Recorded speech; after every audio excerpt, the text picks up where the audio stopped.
सत्कर्म क्या है, सत्कर्म का स्वरूप क्या है, ये मैं आपसे विस्तार से जानना चाहता हूं कि सत्कर्म सूचको नूनम ज्ञान यज्ञ स्मृतो बुधे श्रीमद्भागवतालापा सतु गीत सुखाधवी।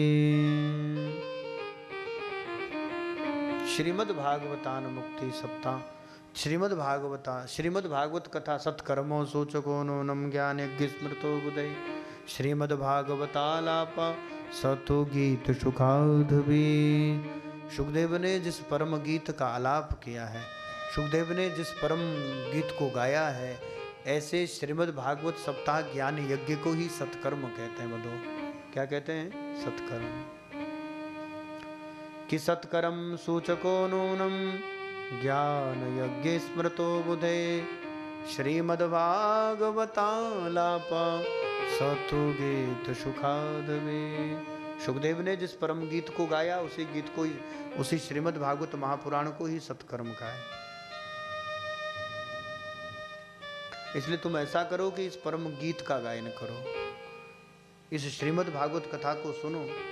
तो नारद जी ने कहा, महाराज जी आप जैसे अच्छे वक्ता तो हमें मिलेंगे नहीं, तो ऐसा करो कि आप ही इस कथा को सुनाओ। इन्होंने कहा यहाँ तो नहीं होगा। कहाँ पर हो कथा? कहाँ पर होगी? कि गंगा द्वारे समीपे तो तट आनंद नामकम। हरिद्वार, देखिए मध्य भूमि में कथा होनी चाहिए। कथा का क्षेत्र जब भी चयन करो तो ऐसी जगह कथा का आयोजन करो कि करवाने वाला आयोजक एक हो, लेकिन सुनने वाले सैकड़ों परिवार हो, और उस कथा का आनंद लगभग बहुत सारे लोग कथा का आनंद ले सकें। तो बद्रीनाथ में तो कथा होती नहीं है, तो इसकी जो मध्य भूमि है, ये देखिए भक्ति ज्ञान वैराग्य, भक्ति दुखी है यमुना जी के तट पर वृंदावन में, और चर्चा हो रही है बद्रिकाश्रम में, और दोनों की मध्य भूमि है हरिद्वार।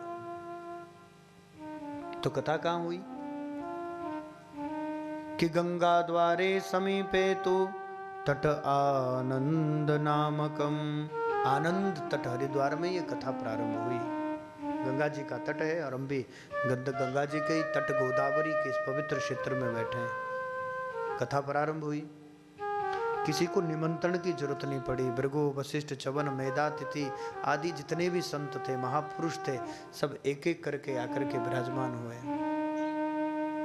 और सभी महापुरुषों का जब पदार्पण हुआ तो उसी समय नमः शब्द, जय शब्द, नमः शब्द, शंख शब्द तथैव च, जय जयकार हुई, नमः शब्द गूंजा और शंख ध्वनि हुई। सनकादिक ऋषियों ने कथा को कहना प्रारंभ किया।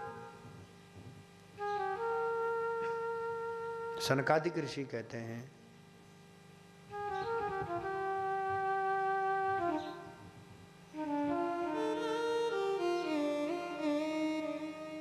सदा सेव्य श्रीमद्भागवती कथा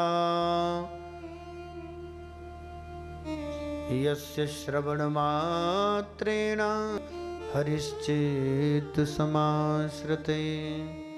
सदा सेव्य श्रीमद्भागवती कथा यस्य श्रवणमात्रेण हरिश्चित्त समाश्रते। कथा को नित्य सुनो, कथा को रोज सुनो, क्योंकि इसके सुनने मात्र से ही भगवान चित्त में आकर के समा जाते हैं। कथा की सबसे बड़ी विशेषता यही है। सदा सेव्य श्रीमद् भागवती कथा यस्य श्रवण मात्रेण हरिश्चित्त समाश्रते। इसके सुनने मात्र से हरि माने परमात्मा पांडुरंगा चित्त में आकर के बैठ जाता है, समा जाता है। फिर जिधर देखोगे उधर वो मुरली वाला ही दिखाई देगा महाराज जी।